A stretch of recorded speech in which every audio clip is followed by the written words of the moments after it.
Minha irmã deu à sua filha de 10 anos diuréticos para ganhar uma coroa. Ela vai ficar bem. Mas, minha irmã alimentou sua filha de 10 anos com 800 calorias por dia, depois lhe deu diuréticos. Eu só queria que ela ganhasse. Agora estou processando pela custódia. Minha irmã sempre foi envolvida com concursos de beleza. Nossa mãe a forçou a competir desde pequena. E porque ela era naturalmente atraente, ganhava quase sempre. No entanto, ela engravidou aos 18 anos, e seu corpo nunca recuperou sua antiga atratividade, segundo seus comentários. Então ela teve que parar. Infelizmente, isso significava que cabia à sua filha continuar o legado. Desde o momento em que sua filha conseguiu andar, foi forçada a usar saltos grandes demais para ela, e roupas que arrastavam no chão. Ela tinha 4 anos, vestida num espartilho, e sentava-se perfeitamente ereta, mãos dobradas no colo. Exatamente como a Rainha Vitória. Era perturbador de se ver. O marido da minha irmã se divorciou dela quando a criança tinha 5 anos, porque ela a inscreveu num concurso de beleza enquanto ele estava viajando a trabalho.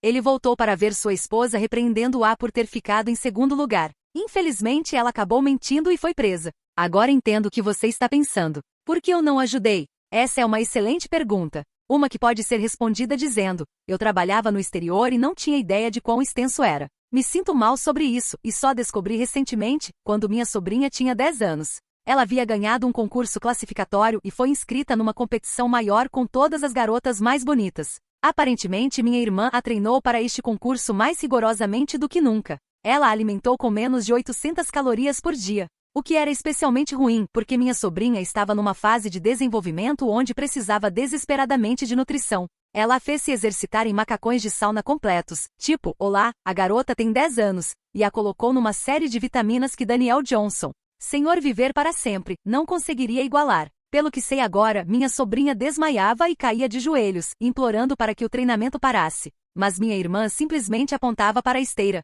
Só descobri o que estava acontecendo quando minha irmã me ligou. Ouvi a esteira correndo e um baque alto ao fundo, mas presumi que era apenas ela na academia. Minha irmã me informou que tinha notícias fantásticas. Eu não havia voltado ao país em aproximadamente 2 anos. Então ela me queria de volta nesta data específica já que estava dando uma festa. Descobri depois que a reunião era para celebrar a vitória da minha sobrinha no concurso. Corri para conseguir a licença aprovada e desci. No entanto, quando cheguei ao aeroporto após minha viagem de 16 horas, fui recebida por seu ex-marido, com quem nunca havia falado antes. Desculpe, mas o quê? Por que ele estava aqui em vez da minha irmã? Perguntei a ele, mas ele simplesmente disse que eu precisava ver por mim mesma. Ele então me escoltou até seu carro, e me perguntei se acabaria num filme de sequestro do mercado negro. Descobriu-se que não era o caso, mas meio que desejei que fosse porque a verdade era muito pior. Ele me levou ao hospital, e quando entramos num quarto, vi minha sobrinha de 10 anos, o rosto como um esqueleto com pele, as olheiras roxas escuras, e os dedos finos como fio.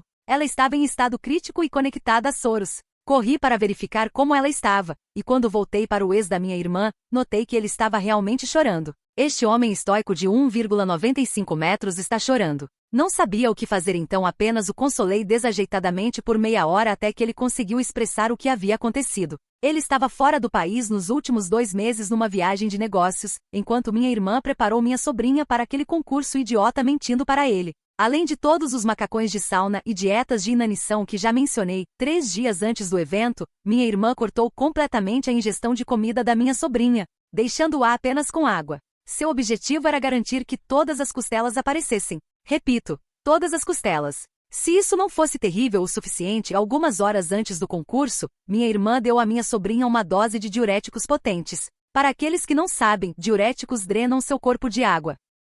E são tão eficazes em fazer isso que um efeito colateral reconhecido é morte súbita por ataque cardíaco, e ela deu um punhado deles, que é exatamente o que você esperaria. Quando minha sobrinha subiu no palco, as luzes ofuscantes a dominaram. Seu corpo perdeu a força para se sustentar, e seu coração praticamente parou. Ela desmaiou no palco com seus saltos e acabou caindo dele, batendo no chão 3 metros abaixo. Ela também caiu diretamente no pescoço, mas milagrosamente foi apenas uma torção, e os médicos acham que não deve haver danos a longo prazo. Independentemente, minha sobrinha literalmente teve um ataque cardíaco no palco. E onde estava minha irmã quando isso aconteceu? Ninguém sabe. Ela não apareceu quando a ambulância foi chamada, não estava no hospital, e nem mesmo esteve lá. A única razão pela qual seu ex descobriu foi porque minha irmã, também conhecida como contato de emergência da minha sobrinha, não atendeu após 25 ligações. Então o hospital notificou o pai da minha sobrinha, que pegou o primeiro voo para casa. Estou atualmente na cama de hospital da minha sobrinha.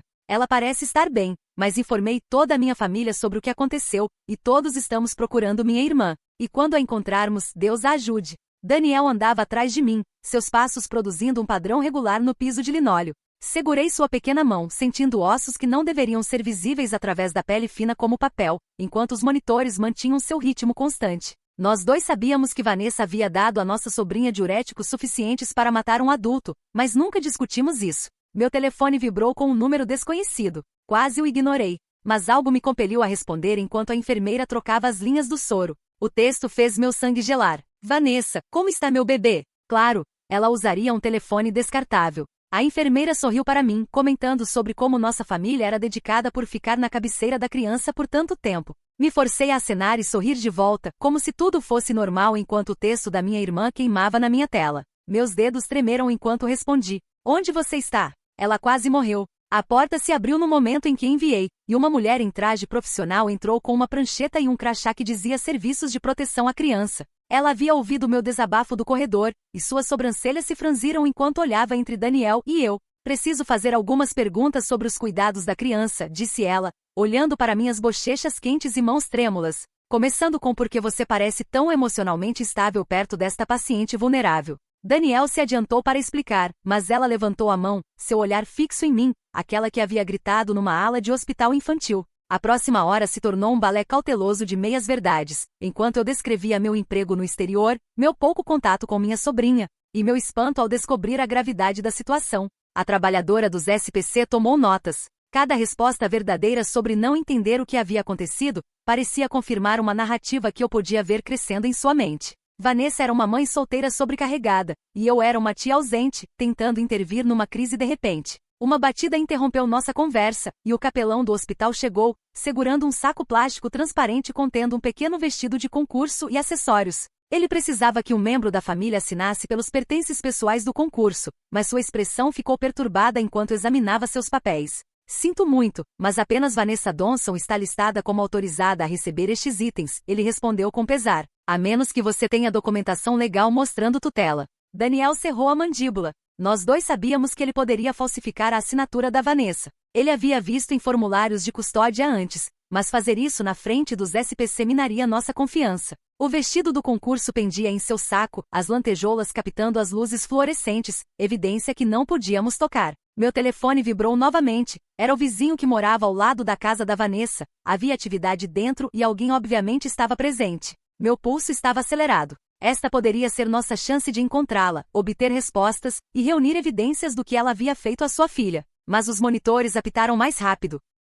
E a enfermeira entrou. Eles estavam levando minha sobrinha para uma tomografia cerebral de emergência porque o inchaço do seu acidente exigia atenção imediata. Olhei para Lucas, depois para meu telefone, e por último para a pequena forma sendo preparada para o transporte. Vá, Lucas disse baixinho. Eu fico com ela. Balancei a cabeça, qualquer que fosse a prova na casa da Vanessa, não valia perder um único instante se a tomografia desse errado. Segui a maca pelo corredor, observando o rosto pálido da minha sobrinha desaparecer na grande máquina de ressonância. 2 horas sentada naquela sala de espera, sabendo que Vanessa provavelmente estava limpando sua casa e removendo qualquer evidência do ataque. A página do Facebook da Vanessa ficou repentinamente ativa, com posts de imagens antigas e legendas como, orando pelo meu anjo. Deus, me dê força neste momento difícil. Outras mães de concurso expressaram sua compaixão, amigos da igreja oraram por ela, e estranhos que não tinham ideia do que ela havia feito ofereceram seu apoio. Cada mensagem era bem cronometrada e escrita, reforçando sua imagem como uma mãe preocupada em dificuldades.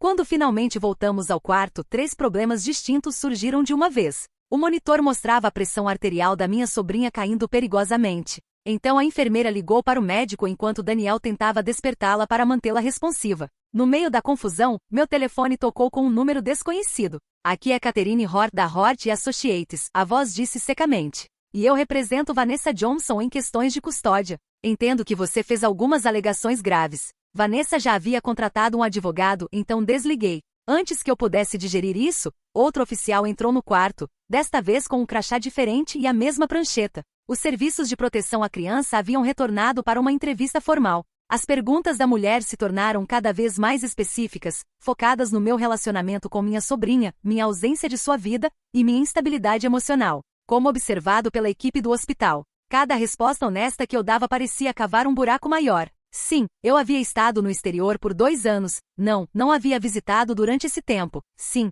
só havia me dado conta do problema recentemente e não tinha prova do maltrato. Então você quer dizer que não tinha noção de que sua irmã estava lutando como mãe solteira? A trabalhadora perguntou, caneta preparada. A pergunta era uma armadilha. Se eu respondesse sim, parecia descuidada. Se dissesse não, parecia desonesta. Tentei explicar sobre os concursos e as medidas severas, mas sem evidência, tudo soava como fofoca de um membro da família que estava ausente há anos. Vanessa ligou novamente, desta vez no seu número usual. Na loja de presentes do hospital, comprando algo para meu bebê. Saí correndo do quarto, deixando a trabalhadora dos SPC no meio de uma pergunta. A loja de presentes era 3 andares abaixo. Desci as escadas 2 degraus de cada vez, explodindo pela porta bem a tempo de ver Vanessa no balcão comprando um ursinho de pelúcia. Quando ela me ouviu, se virou e sua expressão mudou de calma para pânico verdadeiro e evidente. Sua respiração aumentou e suas mãos tremeram. Ela derrubou o urso e segurou o peito, hiperventilando. Por favor, ela ofegou para o guarda de segurança que estava navegando por perto.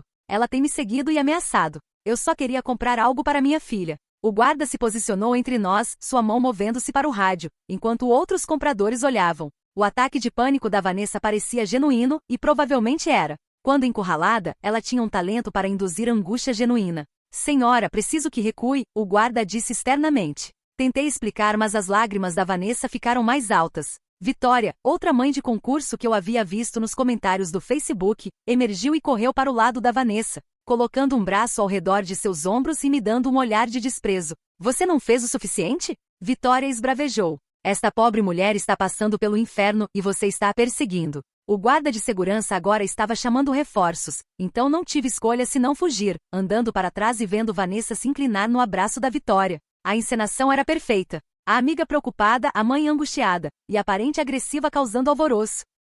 Meu telefone tocou enquanto me aproximava da escada. Mãe, o que está acontecendo? Vanessa acabou de me ligar chorando, ela exigiu sem preâmbulo. Ela afirma que você está sofrendo outro colapso como quando seu pai morreu. Ela está preocupada com você, querida? Todos nós estamos. As palavras impactaram como golpes físicos, causando outro colapso similar a quando papai morreu. Vanessa havia estado plantando sementes, lembrando todos da minha conduta movida pelo luto de 2 anos atrás, quando argumentei que a morte do papai não foi natural, e que alguém tinha que ser culpado. Eu estava errada então, obcecada pela perda, e procurando respostas que não existiam. Mãe, ela está mentindo, ela quase matou a filha se ela deu para ela, pare. A voz da mãe soou severa. Entendo que você está infeliz sobre o ferimento da sua sobrinha, mas acusar sua irmã de tentar prejudicar sua própria criança. Isso é exatamente o que aconteceu anteriormente. Você precisa de assistência. A ligação morreu. Fiquei na escada, entendendo quão completamente Vanessa havia planejado para isso. Cada movimento que eu fizesse seria visto através da lente que ela havia criado como a tia instável, ausente por anos, reaparecendo durante uma crise familiar e fazendo acusações loucas. De volta ao quarto, Daniel estava discutindo no telefone com alguém, acredito que era sua ex-esposa, sobre faltar ao trabalho e escolher a confusão da sua família sobre seus próprios filhos. Ele desligou o telefone, parecendo desanimado. Ela diz que se eu não voltar para casa até amanhã, ela vai pedir separação. Ele respondeu silenciosamente. Diz que não terá nossos filhos expostos a este caos. O oficial dos SPC havia deixado um cartão, e haveria entrevistas de acompanhamento e investigações que se centrariam na dinâmica familiar, minha ausência e reaparecimento abrupto. E o passado da Vanessa como mãe solteira dedicada que criou sua criança sozinha enquanto trabalhava vários empregos para pagar os concursos. Meu telefone tocou com uma notificação. As notícias locais haviam coberto a história, não o abuso, mas o triste acidente do concurso e a briga familiar no hospital. Alguém havia filmado eu perseguindo Vanessa até a loja de presentes, e a filmagem mostrava exatamente o que Vanessa queria ver. Uma mulher raivosa perseguindo uma mãe enlutada. A condição da minha sobrinha permaneceu constante enquanto a noite passou, e Daniel partiu para salvar seu casamento, prometendo retornar pela manhã. Sentei sozinha na cadeira ao lado de sua cama, monitorando os monitores e segurando sua mão, ciente de que cada minuto que eu ficava aqui significava que Vanessa tinha outro minuto para fortalecer sua posição. A bolsa do fotógrafo do concurso permanecia no canto onde Daniel a havia trazido do local. Dentro, mal visível através do plástico transparente, estava um cartão de memória com fotos de antes do show. Evidência de como minha sobrinha parecia naqueles momentos finais antes de seu colapso, mas eu não podia tocá-la. Quebrar a cadeia de custódia tornaria qualquer evidência inadmissível, dando munição ao advogado da Vanessa. A tia que mexeu com evidência estava tão ansiosa para estabelecer sua teoria que comprometeria uma investigação, uma mensagem de um número desconhecido. Você deveria verificar a página Orações para a Princesa do concurso. Eu verifiquei. O grupo do Facebook havia explodido com atividade, e o vídeo de mim na loja de presentes havia sido carregado centenas de vezes. Comentários inundaram pedindo ordens de restrição, me banindo do hospital, e protegendo aquela pobre mãe de sua irmã louca. Reconheci nomes nos comentários dos meus vizinhos. Indivíduos que eu conhecia há anos que todos apoiavam a mãe enlutada sobre a tia ausente que havia chegado gritando acusações. Vanessa havia ganhado a rodada. Mas quando olhei para o rosto da minha sobrinha, as contusões mal visíveis por trás do avental hospitalar, e o soro bombeando nutrientes num corpo severamente desnutrido, percebi que não podia desistir. Amanhã traria lutas frescas. Vanessa, como a mãe custodiária, seria a única que poderia autorizar atualizações nos formulários de contato de emergência da escola. E a companhia de seguros teria perguntas sobre decisões de cuidados estendidos. Cada mecanismo projetado para manter crianças seguras se tornaria uma arma em suas mãos. Mas esta noite, apenas segurei a mão da minha sobrinha e pronunciei promessas que não tinha certeza se poderia cumprir. Ela estava segura agora. Isto nunca aconteceria novamente. E eu descobriria como provar o que sua mãe havia feito. Os monitores apitavam regularmente no escuro, contando segundos antes do próximo movimento da Vanessa. Amanhã trouxe um hóspede inesperado. O novo namorado da Vanessa esperava na porta, flores na mão, sua expressão mudando de preocupação para incerteza, quando ele me notou sozinha com minha sobrinha. Ele se apresentou como Travis e explicou que Vanessa havia pedido para ele verificar sua criança enquanto ela cuidava de alguns negócios essenciais. Observei-o colocar as flores na mesa de cabeceira, notando como ele continuava olhando para os monitores com preocupação óbvia. Travis lembrou de conhecer Vanessa no escritório do seu conselheiro de luto 3 semanas antes. Meu estômago afundou. Vanessa havia descoberto e pesquisado a conexão entre o conselheiro que eu havia estado vendo por 2 anos, sobre a morte do papai e seu irmão Travis. Travis comentou algo sobre resistência que me lembrou das minhas próprias sessões de terapia, seguido pela leitura frequente da Vanessa de A Árvore Generosa para ajudá-la a processar suas emoções. Essa era a história favorita da minha sobrinha para a hora de dormir. Quando a segurança do hospital chegou para avaliar o incidente da loja de presentes de ontem, eles me mostraram fita de vários pontos de vista, cada um apresentando uma perspectiva diferente. Uma me mostrava perseguindo Vanessa, enquanto outra mostrava Vanessa me seguindo. Ambas nós havíamos estado na loja de presentes em vários momentos, resultando numa linha do tempo confusa que apoiava ambas as nossas acusações de estar sendo seguidas. Para evitar incidentes futuros, o chefe de segurança pediu que evitássemos lugares comuns. 2 anos atrás, durante um período particularmente difícil, enviei uma mensagem para Vanessa sobre como ela era incrível como mãe, elogiando sua dedicação, sacrifícios, e o fato de que eu nunca poderia realizar o que ela fez. Eu havia esquecido desta mensagem no meu telefone. Ela havia tirado uma captura de tela e agora estava compartilhando com membros da família como prova de que até eu reconhecia sua dedicação. Minhas próprias palavras estavam sendo usadas contra mim. O som da minha sobrinha se mexendo chamou minha atenção de volta. Seus olhos tremularam abertos, suavemente focados no meu rosto. Ela olhou ao redor do quarto, depois perguntou numa vozinha pequena por que sua mãe não havia chegado com a ambulância como prometido. Vanessa havia abandonado sua filha no meio de uma crise, violando um compromisso feito a uma criança aterrorizada. A inocência da pergunta revelou mais do que qualquer acusação. A rede do hospital me informou de evidência crítica. O local do concurso havia instalado câmeras de campainha 2 meses antes, que capturaram todos os acessos e saídas. O dono, no entanto, era a mãe do Travis. Vanessa havia planejado estudar a filmagem, mas ela queria primeiro discuti-la com seu filho. Outra peça de evidência que poderia ser controlada pela sua rede em desenvolvimento. Os serviços de proteção à criança retornaram com sua avaliação inicial, e a assistente social notou que minhas acusações poderiam ser vistas como uma tentativa de isolar uma criança de sua mãe em meio a uma crise médica. Sem evidência clara, minhas declarações pareciam ser de uma parente tentando lucrar com uma tragédia. Eles continuariam a monitorar a questão, mas seu foco principal era garantir que a criança recebesse apoio familiar constante, que Vanessa havia estado fornecendo há anos.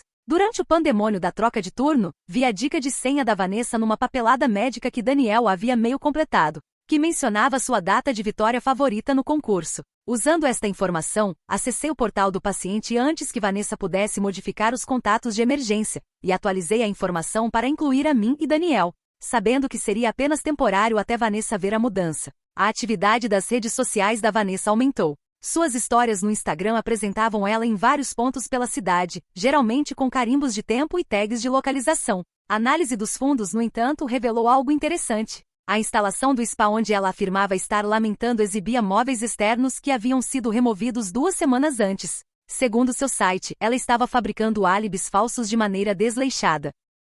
Minha terapeuta ligou para me informar que havia recebido uma intimação para meus registros, especificamente para sessões nas quais expressei ódio pela minha irmã mais bem-sucedida. Lembrei-me daquelas conversas sobre a existência aparentemente perfeita da Vanessa enquanto eu estava lidando com a perda do papai. Essas investigações terapêuticas agora seriam distorcidas em prova de ciúme e instabilidade. Uma tentativa de gravar a mensagem de voz ameaçadora da Vanessa falhou miseravelmente. Ela ligou quando eu estava no banheiro do hospital e deixou uma mensagem que começou com ameaças veladas. Quando tentei salvá-la, ela deve ter notado o aviso de gravação porque ligou imediatamente de volta. Seu tom mudando de preocupado para preocupação sobre meu estado mental. Suas habilidades de treinamento vocal de anos de treinamento para concursos era evidente em como facilmente ela controlava seu tom. Vanessa chegou como a mãe preocupada, tentando pegar os pertences de sua filha do quarto. Após outra disputa, a segurança do hospital me deteve. Quando neguei sua entrada, a segurança viu como comportamento agressivo. Vanessa representou o papel brilhantemente durante o interrogatório,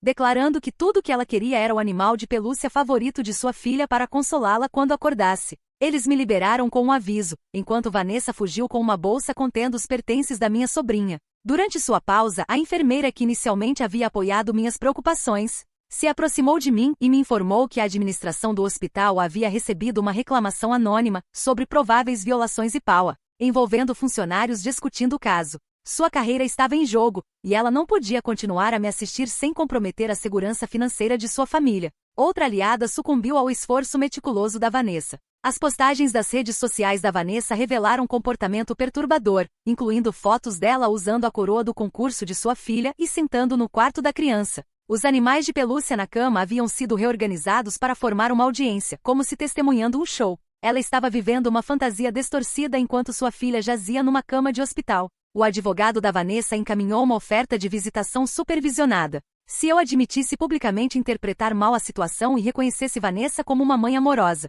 ela me permitiria passar 2 horas com minha sobrinha sob supervisão. Os requisitos exigiam assinar uma declaração que poderia ser usada em futuras disputas de custódia. Recusar seria interpretado como colocar meu ego antes da recuperação da criança. Minha recusa em aceitar as estipulações da Vanessa serviu como munição para sua campanha nas redes sociais. Postagens sobre uma tia que estava mais preocupada em estar certa do que com a reabilitação de uma criança circularam através de fóruns de pais. Estranhos enviaram comentários sobre membros da família que usavam infortúnios para perseguir vinganças. E Vanessa habilmente mudou a narrativa de abuso para disfunção familiar. Uma descoberta angustiante alterou minha visão da linha do tempo. O concurso da minha sobrinha não eram as finais, como eu havia presumido, mas sim, uma competição preliminar. Taxas de entrada nos e-mails do Daniel revelaram 3 concursos diferentes programados naquele mês. O abuso havia estado escalando através de múltiplas competições, não se construindo para um único evento. E o padrão era mais amplo do que havíamos percebido. Daniel e eu descobrimos que nossa sobrinha havia estado mantendo um diário na escola quando o conselheiro mencionou durante uma conversa telefônica sobre contatos de emergência.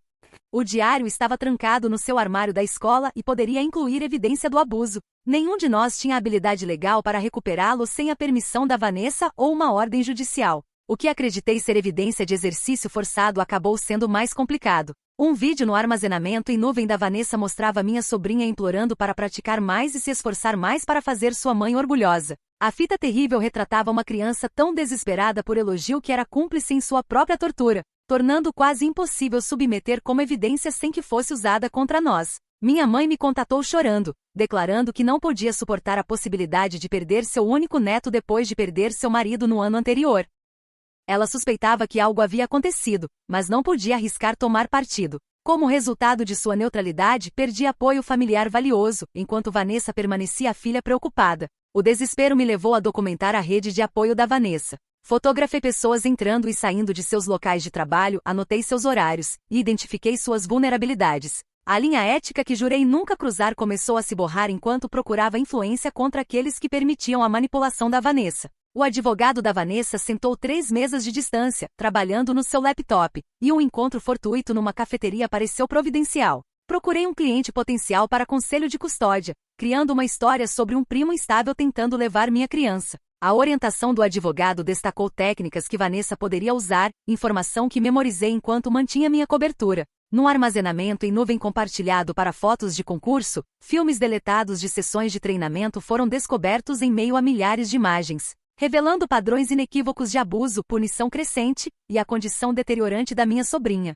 A informação revelou que foram tomadas ao longo de vários meses, indicando abuso sistemático em vez de um único incidente. Quando o ex-namorado da Vanessa veio, ele afirmou que Vanessa lhe devia milhares de dólares por despesas de concurso que ele havia financiado, e produziu recibos e registros bancários para apoiar isso. Seu envolvimento trouxe uma nova camada à disputa de custódia, pois suas alegações precisariam ser resolvidas antes que qualquer mudança de custódia pudesse ser implementada. Lutar contra ambos os desafios consumiria recursos e tempo. Perdi a avaliação psicológica programada da minha sobrinha porque estava preocupada com as acusações do ex-namorado e procurando evidências. O sistema registrou como falha em comparecer, o que reforçou o argumento da Vanessa de que eu estava mais preocupada com lutas do que com o bem-estar da criança. Consultas legais, trabalho perdido, despesas de viagem e taxas de documentos rapidamente esgotaram minha conta poupança, que havia cuidadosamente economizado por anos. Enquanto isso, Vanessa utilizou a conta conjunta que tinha controle para pagar as necessidades da minha sobrinha, dando-lhe acesso a recursos que eu não tinha.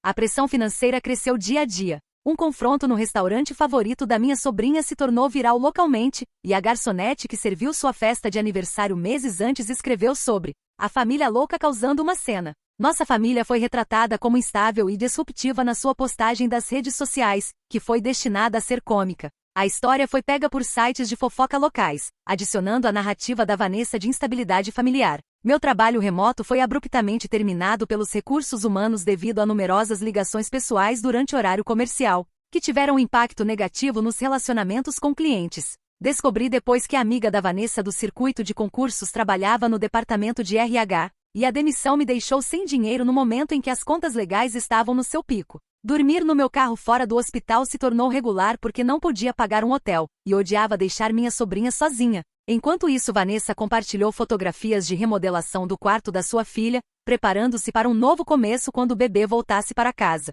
A diferença entre nossas situações não poderia ter sido mais gritante. O apelo final da mãe veio num ponto particularmente baixo. Ela me pediu para cessar a cruzada, enfatizando que Vanessa estava doente mas amava sua filha. A conversa destacou como convincentemente Vanessa havia retratado nossa mãe como uma mãe solteira lutando levada ao limite por circunstâncias além do seu controle. Minha investigação no circuito de concursos resultou em baixas inesperadas. Uma coordenadora que eu havia questionado sobre medidas de segurança foi suspensa pendente investigação. As aulas de dança de sua filha foram terminadas e sua renda cessou. Quando seu marido pediu divórcio, culpando o estresse da controvérsia, percebi que minha busca por justiça estava machucando vidas inocentes. A tentativa de suicídio da coordenadora me afetou genuinamente. Ela havia tomado comprimidos depois de perder tudo pelo que havia trabalhado, apenas para ser salva pela descoberta oportuna de sua filha. Apesar disso, persisti na minha investigação, convencendo-me de que revelar a verdade era mais importante do que danos colaterais.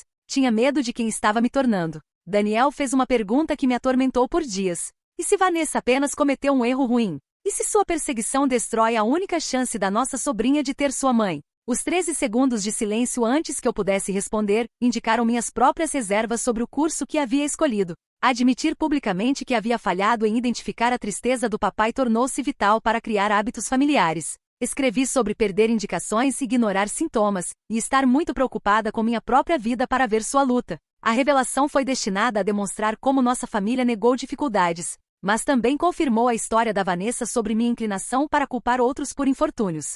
Registros hospitalares revelaram um fato que havia ignorado. Vanessa havia sido alertada dos sintomas no peito da minha sobrinha 2 semanas antes do concurso, que foram documentados durante uma visita à enfermeira da escola. No entanto, ela não havia procurado assistência médica. Mais condenatório foi a descoberta de que, apesar da admissão da minha sobrinha de estar cansada durante nossa última conversa telefônica, nunca perguntei sobre sua saúde. O advogado da Vanessa registrou uma moção de emergência. O pedido para uma audiência acelerada dentro de 30 dias declarou risco agudo para a criança de uma parente instável. Meu próprio advogado estava envolvido em outro julgamento, então tive que obter representação imediatamente ou enfrentar o tribunal sozinha. A motivação genuína da Vanessa foi revelada através de análise meticulosa. Ela honestamente acreditava que era a verdadeira mãe de sua filha, tendo-a criado sozinha após o divórcio. e sentia que merecia reconhecimento pelos sacrifícios que havia feito que a impediram de alcançar sucesso devido à sua gravidez. Amor combinado com ambição resultou numa fantasia perigosa que justificava qualquer medida para o sucesso.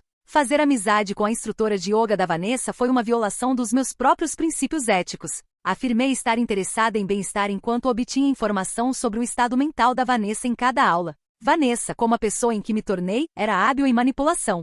Observar a mãe da melhor amiga da minha sobrinha na saída da escola deu inteligência surpreendente. Durante conversa casual, ela descreveu encontros onde minha sobrinha discutiu sua situação doméstica. A informação foi útil, mas foi obtida através de desonestidade, que teria desgustado meu eu anterior. Visitação supervisionada pareceu tanto um pequeno sucesso quanto uma derrota massiva. Passei 2 horas com minha sobrinha na sua cabeceira, ambas chorando enquanto ela dormia. Seguramos as mãos sobre sua forma comatosa, unidas em amor mas divididas em tudo mais. A imagem assombrou ambas. A contra-alegação da Vanessa ganhou apoio do tutor ad litem. Alegações da minha preocupação perigosa, substantiadas por documentação do meu comportamento, retrataram uma tia cujo envolvimento colocava em risco a cura da criança. Cada ação que tomei em busca de justiça revelou sinais de instabilidade. Tudo dependia de uma testemunha. A professora da minha sobrinha havia notado mudanças comportamentais antes da queda e documentado preocupações sobre perda de peso e exaustão.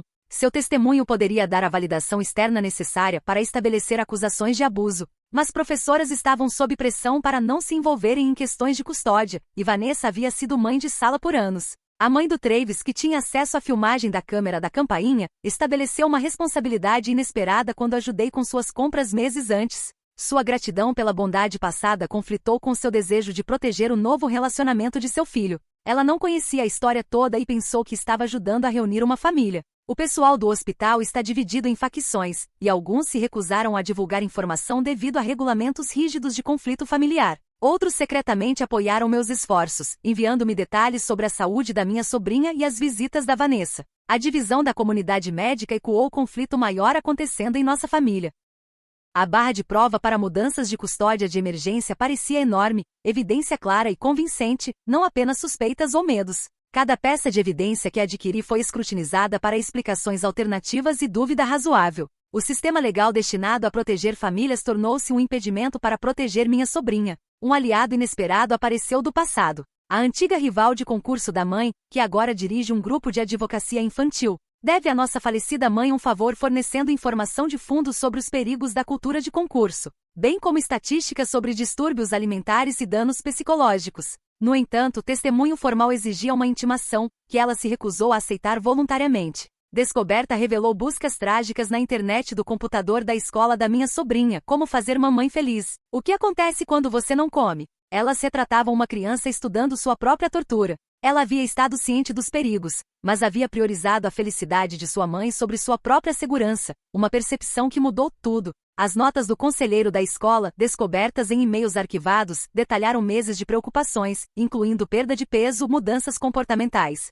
e medo de decepcionar sua mãe. O conselheiro afirmou sua disposição para aparecer, fornecendo a validação externa necessária. No entanto, o advogado da Vanessa disputaria as qualificações do conselheiro, e porque relatório obrigatório não havia sido acionado. Evidência reunida indica que minha sobrinha passou seus dias finais antes do concurso, com medo, mas determinada. Mensagens de texto para amigas sobre estar com medo, buscas por perigos de diuréticos e orações colocadas num site de rede social privado. Ela sabia o que aconteceria, mas continuou de qualquer forma para escapar da decepção de sua mãe. Aceitar a realidade implicou admitir a agência da minha sobrinha em sua própria tragédia. Ela havia feito escolhas, terríveis para uma criança confrontar, mas escolhas mesmo assim. Justiça necessitou reconhecer seu afeto por sua mãe enquanto também assegurava sua segurança futura. As complexidades do abuso dentro do amor testaram toda a noção que eu tinha. Minha estratégia daqui para frente foi definida pela minha determinação para proteger minha sobrinha, mas ainda honrando sua ligação com Vanessa. Terminar os direitos parentais da Vanessa exacerbaria seu trauma. Assim o foco mudou de eliminá-la para estabelecer medidas que permitiriam tanto mãe quanto filha se curarem. O depoimento assinado da Vanessa descrevendo preparação regular de concurso contradizia evidência acumulante, incluindo registros médicos, declarações de testemunhas e documentação que revelou padrões aparentes de abuso crescente. A estratégia do seu advogado foi baseada em normalizar comportamento excessivo dentro da cultura competitiva de concurso, mas a prova médica estava se tornando irrefutável. Apresentar evidência sem show emocional necessitou controle extremo. Vanessa olhou de através da sala do tribunal enquanto sistematicamente organizei documentação, permanecendo profissional apesar das apostas pessoais. Sua crescente consciência de que a armadilha estava se fechando era evidente na sua lavagem de mãos frenética entre testemunhos. Especialistas médicos falaram sobre os perigos de diuréticos em crianças, as consequências da fome e os efeitos psicológicos de competição severa. Cada especialista passou por contra-interrogatório numa tentativa de diminuir suas conclusões, mas o efeito cumulativo foi devastador. Nenhuma pessoa razoável poderia ignorar a evidência médica como preparação padrão de concurso. Uma mãe de concurso desafiou a tradição para testemunhar sobre uma discussão no banheiro. Ela havia ouvido minha sobrinha mencionar que sua mãe choraria se ela comesse qualquer coisa antes da competição. Ela tinha garotas em concursos e havia ficado perturbada pelo comentário, mas não sabia como intervir. Seu testemunho serviu como validação vital de terceiros do abuso. Exames psicológicos de todas as partes indicaram dinâmicas complexas. Vanessa tinha sintomas de transtorno de personalidade narcisista junto com afeto parental genuíno. Minha própria revisão encontrou que a morte do papai causou estresse pós-traumático, que influenciou meu julgamento mas não minhas observações factuais. A avaliação do Daniel validou sua adequação como guardião potencial. Os filmes apagados, corroborados pelo irmão tecnologicamente hábil do Daniel, mostraram Vanessa forçando minha sobrinha a se exercitar apesar de sua fadiga óbvia. A evidência visual foi difícil de ver, mas não podia ser descartada como mal-entendido ou exagero por causa dos carimbos de tempo, que mostraram que o padrão durou meses. Evidência estabeleceu perigo, indicando a ideia genuína da Vanessa de que estava ajudando sua filha a ter sucesso. A ilusão da Vanessa de que concursos de beleza eram o único caminho de sua filha para a oportunidade espelhou seus próprios objetivos perdidos. Abuso baseado em amor permaneceu abuso, mas entender a causa confundiu visões sobre punição versus tratamento. O colapso da Vanessa durante a evidência demonstrou a extensão da sua ilusão. Ela sinceramente acreditava que concursos de beleza lhe forneceriam oportunidades que havia perdido devido à maternidade adolescente, e que cada ação extrema foi justificada pela perspectiva de sucesso. Sua crença sincera tornou mais perigosa, não menos. O questionamento do juiz sobre arranjos futuros revelou o curso do caso, que mudou de punição para reabilitação, devastação para reconstrução. Minhas sugestões moldariam não apenas custódia, mas também a habilidade da Vanessa de preservar qualquer relacionamento com sua criança. Todos, incluindo Vanessa, ficaram surpresos que recomendei terapia obrigatória e visitas supervisionadas sobre terminação de direitos. Minha sobrinha queria sua mãe viva e se recuperando, não destruída e ausente. O bem-estar psicológico da criança requer esperança para eventual reunificação e ambientes seguros. Daniel recebeu custódia temporária, e fui autorizada a servir como sua guardiã durante suas viagens de trabalho. Este arranjo ofereceu estabilidade enquanto ainda permitia que ele perseguisse sua carreira com flexibilidade. A visitação da Vanessa seria contingente em completar terapia ordenada pelo tribunal e encontrar certos marcos comportamentais. O desacordo da família estendida ecoou questões sociais maiores em identificar abuso. Alguns haviam notado sinais mas permaneceram silenciosos, escolhendo harmonia familiar sobre segurança infantil, enquanto outros professaram choque genuíno depois de acreditar na persona pública da Vanessa. A divisão produziu fendas a longo prazo que levariam anos para curar. Começar terapia de trauma enquanto ajudava minha sobrinha a se curar envolveu equilibrar vários papéis. Alguns parentes evitaram contato adicional, me vendo como a destruidora da família, enquanto outros forneceram apoio, reconhecendo a coragem necessária para confrontar problemas familiares. O custo pessoal de priorizar proteção sobre paz tornou-se aparente. A ordem de restrição incluiu provisões para visitação monitorada futura após conclusão do tratamento. Vanessa teria que demonstrar melhoria comportamental sustentada, completar programas de parentalidade e frequentar terapia familiar. O caminho para a reconciliação existia, mas exigia transformação real em vez de meramente conformidade. 3 semanas depois, a crise aguda havia passado, mas a longa jornada havia apenas começado. Minha sobrinha havia sido liberada sob custódia de seu pai, que marcou o início do processo lento de cura física e psicológica. Vanessa havia se inscrito no programa de terapia ordenado pelo tribunal, seu primeiro passo para superar as ilusões que quase mataram sua filha. Fui para sempre transformada por escolher proteção familiar sobre unidade familiar, percebendo que amor às vezes necessita escolhas severas. A primeira ceia familiar foi organizada com supervisão cuidadosa e padrões de segurança no local, marcando um pequeno passo em direção a um futuro diferente. O laboratório de computadores da escola tinha as respostas que precisava desesperadamente. A professora da minha sobrinha havia concordado em se encontrar comigo antes das aulas começarem, trazendo os e-mails arquivados que havia indicado. Ela cuidadosa e deliberadamente destrancou a porta e ligou o computador desktop antiquado. A tela piscou para a vida, expondo meses de preocupações documentadas sobre a saúde piorando da minha sobrinha. Cada e-mail forneceu uma imagem melhor de perda de peso observada durante a aula de educação física, cansaço durante tempo de leitura, e ataques de ansiedade antes dos períodos de almoço. A professora havia enviado várias mensagens para Vanessa, cada uma cuidadosamente formulada para mostrar preocupação sem acusação direta. As respostas da Vanessa foram deflexões brilhantes, incluindo surtos de crescimento, horários ocupados e estresse infantil típico. A professora abriu outro arquivo contendo histórico de busca da internet do computador designado da minha sobrinha. As buscas fizeram meu estômago virar. Perguntas sobre calorias e água, quanto tempo uma pessoa pode ficar sem comer, e o que acontece quando o coração para. Uma criança de 10 anos investigando sua própria morte iminente numa tentativa de compreender o que sua mãe estava fazendo com ela. Meu telefone vibrou com uma mensagem urgente do Daniel. A mãe do Travis afirmou que a filmagem da câmera da campainha do local do concurso foi corrompida devido a um surto de energia, mas o tempo foi muito conveniente. Outra peça de evidência perdida para o poder crescente da Vanessa. A audiência de custódia era apenas alguns dias. Passei a tarde classificando cada documento, captura de tela e peça de evidência que não havia sido destruída ou desacreditada. A pilha pareceu tanto esmagadora quanto insuficiente. Registros médicos revelaram o dano físico, mas demonstrar maltrato proposital exigiu mais do que apenas as descobertas. O irmão tecnologicamente hábil do Daniel veio ao meu quarto de motel naquela noite com um laptop e drives externos, tendo recuperado alguns dos filmes de treinamento destruídos da Vanessa de um backup em nuvem que ela havia esquecido. Seus dedos correram através do teclado, trazendo arquivo após arquivo, os carimbos de tempo indicando 6 meses de tortura crescente. O primeiro vídeo mostrou minha sobrinha fazendo polichinelos na garagem, com a voz da Vanessa contando atrás da câmera. Foi normal o suficiente, exceto pelo cronômetro no canto, que indicou 2 horas de exercício contínuo. O próximo vídeo a mostrou tropeçando na esteira, enquanto a voz da Vanessa prometeu que ela poderia descansar uma vez que queimasse calorias suficientes. Cada vídeo se tornou progressivamente terrível. A autenticação seria crítica, enquanto o irmão do Daniel descreveu os metadados e impressões digitais que verificaram quando e onde cada vídeo foi tomado. Não podíamos nos dar ao luxo de perder esta prova como havíamos perdido tanto. Então ele fez várias cópias de backup em discos diferentes e as transferiu para servidores seguros.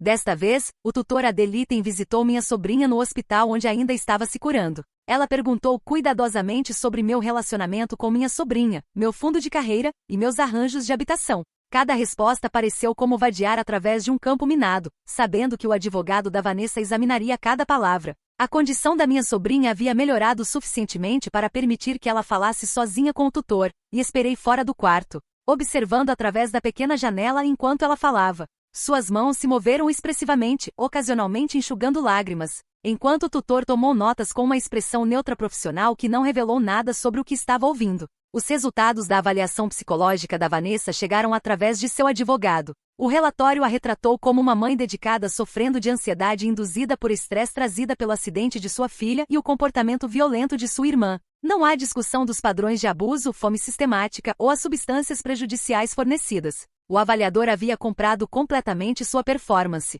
Minha própria avaliação pareceu mais honesta, mas também potencialmente prejudicial. Sim, lutei com luto não resolvido após a passagem do meu pai. Sim, tive problema em confiar figuras autoritárias. Sim, demonstrei indicadores de hipervigilância e ansiedade. O avaliador declarou que todas essas respostas ao trauma são naturais, mas poderiam ser problemáticas numa situação de custódia. A mãe do concurso, que havia testemunhado a conversa do banheiro, consentiu em fazer um testemunho jurado. Nos encontramos num local neutro, uma biblioteca pública onde ela podia se sentir confortável, e ela detalhou o que havia ouvido. Sua voz tremendo enquanto lembrou das declarações da minha sobrinha sobre fazer sua mãe chorar se ela comesse. Ela declarou que havia perdido o sono sobre isso e se perguntou se deveria ter agido mais cedo. Mais testemunhas apareceram de lugares inesperados, incluindo um fotógrafo de concurso que havia visto a perda de peso gradual da minha sobrinha ao longo de numerosas competições.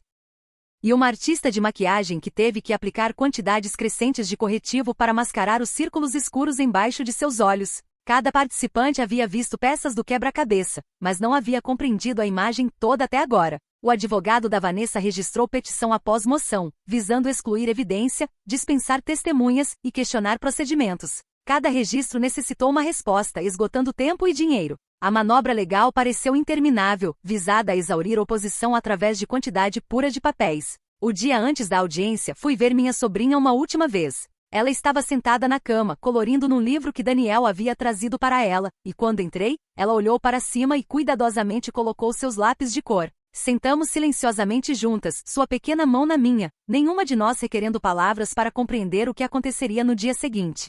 Vanessa já estava lá, cercada pelo seu sistema de apoio, usando um vestido modesto com seu cabelo puxado para trás. Cada detalhe planejado para mostrar devoção maternal. O tribunal pareceu impossivelmente grande quando entrei na manhã seguinte. Nossos olhares se encontraram brevemente através do saguão antes que ela se virasse e dissesse algo para seu advogado. A sala do tribunal gradualmente se encheu com famílias de concurso de um lado e trabalhadores médicos e professores do outro. A divisão física na sala refletiu o conflito maior acontecendo. Todos haviam escolhido um lado, quisessem ou não. Quando o juiz entrou, o oficial gritou por ordem. Declarações de abertura estabeleceram o tom. O advogado da Vanessa criou uma imagem de uma mãe solteira mal entendida que foi empurrada para ter sucesso pelo seu amor por sua filha, e agora está sendo perseguida por uma irmã ciumenta com história de doença mental. Meu advogado respondeu com evidência médica e padrões detalhados de abuso de uma criança que foi empurrada à beira da morte na busca de sucesso de concurso. A primeira testemunha foi o médico de cuidados primários da minha sobrinha, que testemunhou sobre a perda de peso significante da criança, indicadores de inanição,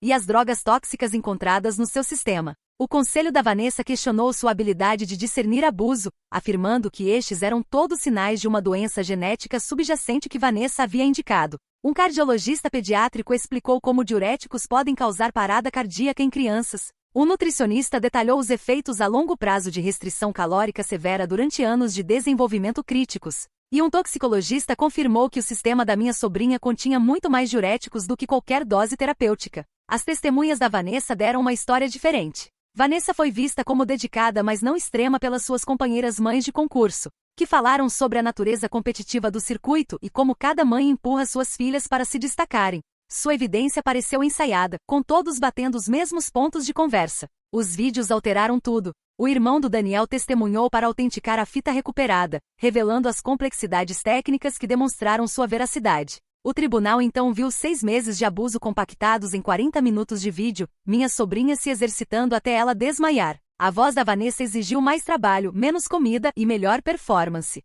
O juiz manteve uma expressão, mas vários outros na galeria olharam para longe. Vanessa subiu ao banco para se defender, falou de seu amor por sua filha, seus sacrifícios como mãe solteira, e suas ambições de dar oportunidades que nunca teve. Ela admitiu estar excessivamente focada no sucesso, mas negou qualquer desejo de prejudicar. Lágrimas derramaram nos tempos perfeitos, e sua voz quebrou enquanto detalhou sentir-se perseguida pela sua própria família. Contra-interrogatório expôs falhas na sua fachada, incluindo perguntas sobre instâncias específicas, ignorar consultas médicas e descarte de sinais de aviso. Ela afirmou lacunas de memória, conceitos errados e problemas de comunicação. No entanto, quando confrontada com suas próprias mensagens de texto pedindo que sua filha perdesse peso, ela lutou para explicar. O conselheiro da escola testemunhou sobre as mudanças comportamentais da minha sobrinha, preocupações documentadas e esforços para intervir. Ela forneceu e-mails demonstrando a recusa da Vanessa de frequentar reuniões recomendadas e seu descarte de preocupações como reação exagerada.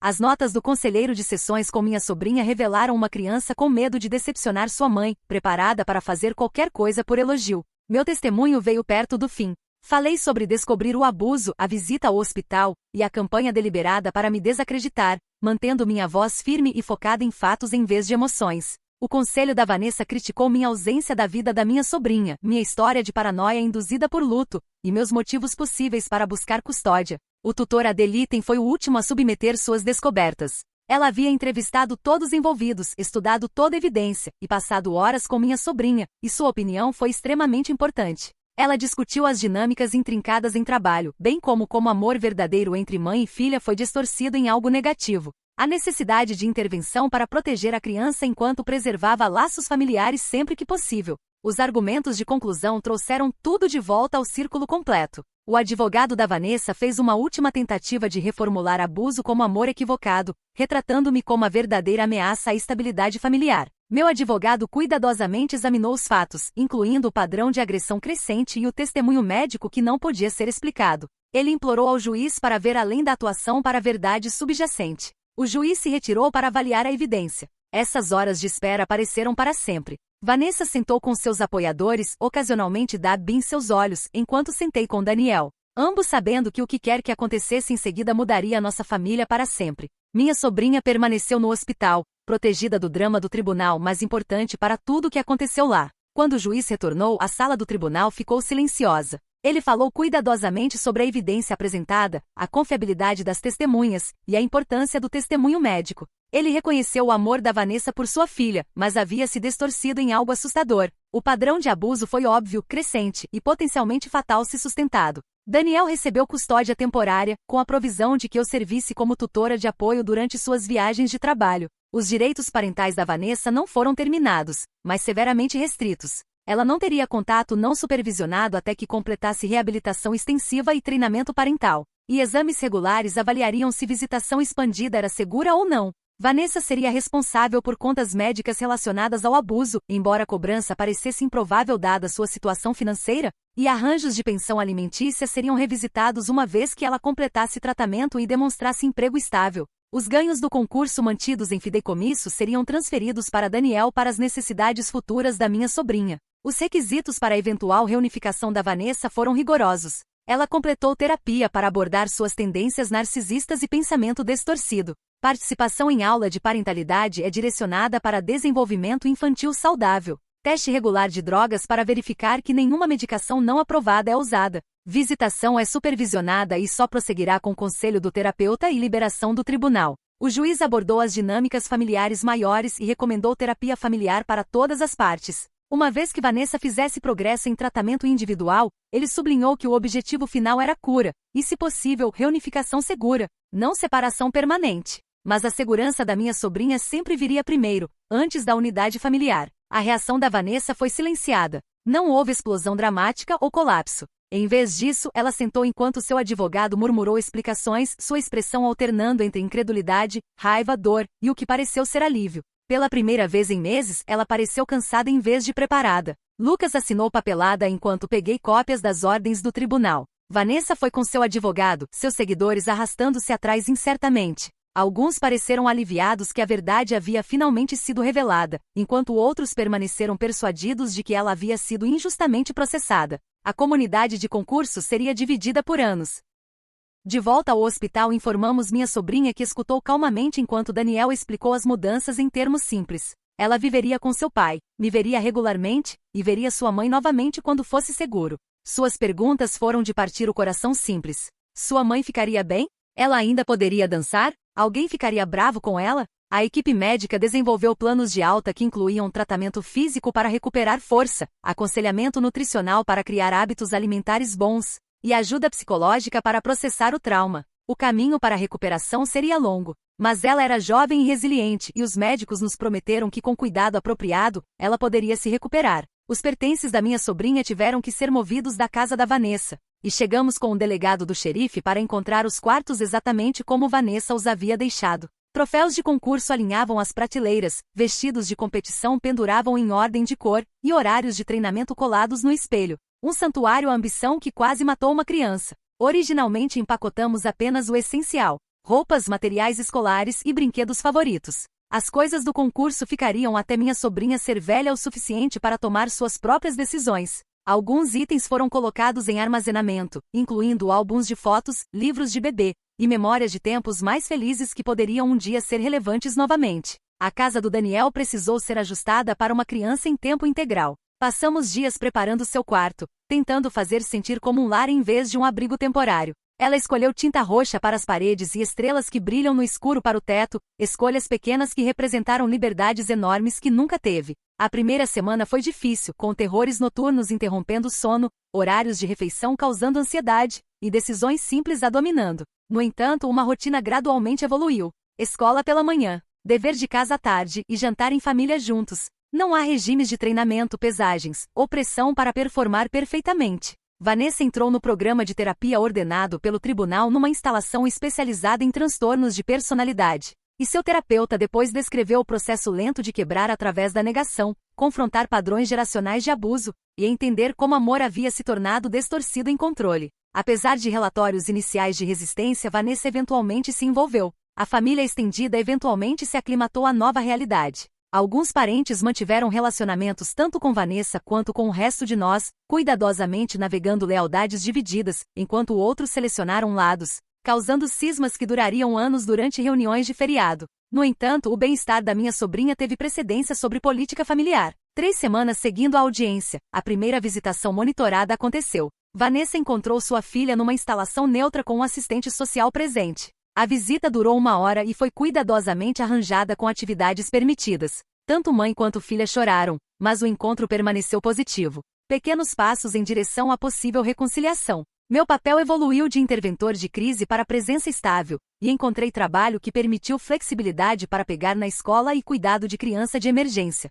A batalha dramática de custódia deu lugar a responsabilidades ordinárias como ajuda com dever de casa, consultas médicas, planejamento de festa de aniversário, e uma vida normal que se sentiu extraordinária depois de tudo pelo que passamos. Lucas equilibrou trabalho e paternidade solteira com sucesso, e sua empresa foi acomodativa, permitindo que ele trabalhasse remotamente quando necessário. Sua ex-esposa eventualmente aceitou a situação, até mesmo permitindo que minha sobrinha e seus filhos interagissem cuidadosamente, enquanto outra família gradualmente se expandiu para incluir uma criança ferida. Recuperação não foi uma linha reta. Dias bons foram intercalados com retrocessos. Um vislumbre de um concurso na televisão poderia causar terror, e certas comidas permaneceram problemáticas. Confiança cresceu lentamente, mas desenvolvimento foi real peso-ganho. Riso retorna. Interesses da infância evoluíram que não foram relacionados à competitividade ou conquista, depois de encontrar franquias.